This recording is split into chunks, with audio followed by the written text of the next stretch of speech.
আহমদুল্লাহকে? আরে আহমদুল্লাহর গনার টাইম আমরা আছে।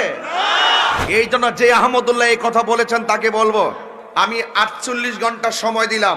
এই বসেন বসেন বসেন বসেন বসে যান। কেউ ফিরে না খালি হাতে, খাজা তোমার। বলেন বলেন। আসসালামু আলাইকুম প্রিয় দর্শক, আমাদের ভিডিও যেখান থেকে দেখছেন দেশ ও প্রবাস থেকে, তাদের সবাইকে আন্তরিক ও শুভেচ্ছা জানাচ্ছি। আজকের যে বিষয় নিয়ে আপনাদের সাথে শেয়ার করব সেই বিষয়টি হচ্ছে আমাদের বাংলাদেশে তাহির নামে এক হুজুর, সবাই চেনেন তাকে। সেই হুজুর একজন বিখ্যাত আলেমে দ্বীন শায়েখ আহমদুল্লাহ, তেনাকে নিয়ে যে সমালোচনা চলতেছেন, বাংলাদেশে ঝড় উঠে গেছে। আসলে একজন আলেম হয়ে আর একজন আলেমকে যখন বিরোধিতা করে, আঙ্গুল ওঠায়, তখন এ জাতি কার কাছে যাবে বলেন? আসলে একজন আরেকজনের ভালো কখনোই চায় না।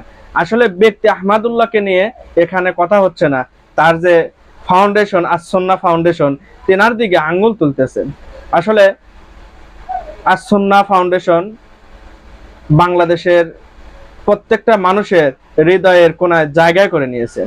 আসলে তাহির হুজুরকে বলতে চাই, আপনার মতন তো ঢেলে দিয়ে শায়েখ আহমদুল্লাহ তো আর ভাইরাল হয় নাই।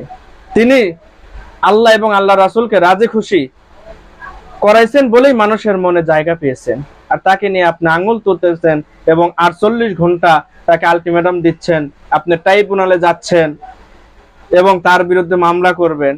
কিন্তু কে জাতি সবাই চাচ্ছে যে আপনি 48 ঘন্টা না 24 ঘন্টার ভিতরে তওবা করেন এবং শায়েখ আহমদুল্লাহর কাছে মাপ চেয়ে আসেন, তাহলে জাতি আপনাকে ক্ষমা করবে, নতুবা আপনাকে ক্ষমা কখনোই করবে না এই জাতি। তাই প্রিয় দর্শক, যারা আমার সাথে একমত আছেন তারা কমেন্টে জানাবেন এবং লাইক শেয়ার করবেন। আর যারা এখন আমার চ্যানেলকে সাবস্ক্রাইব করেন নাই তারা সাবস্ক্রাইব করবেন এবং বেল বাটনের চাপ দিয়ে আমাদের সঙ্গেই থাকবেন। নতুন নতুন আপডেট দেওয়ার সঙ্গে সঙ্গে আপনারা পেয়ে যাবেন। যাই হোক, শেষ মুহূর্তে একটি কথা জানাই যে আলেম হয়ে আরেকজন আলেমের বিরোধিতা কখনো করবেন না। যারাই দেখছেন না কেন, তারা দেখেন একটা সিংহ, বাঘ, চিতা, এরা কিন্তু একজন আরেকজনের দিকে হিংসা করে না। এদের চেয়ে ভয়ঙ্কর হয়ে গেছে মানুষ। একজন যদি একটু ভালো চলতে নয়, মানুষের মনে জায়গা করে নেয়, তার বিরোধিতা করতে, সমালোচনা করতে কিচ্ছুই বাজে না।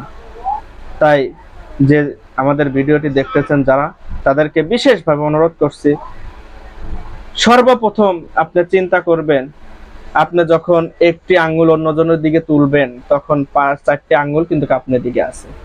এইটা চিন্তা করে আমরা চলাফেরা করব, তাহলে আল্লাহ এবং আল্লাহ রাসূল রাজি খুশি হবে। ধন্যবাদ। আসসালামু আলাইকুম ওয়া রাহমাতুল্লাহ।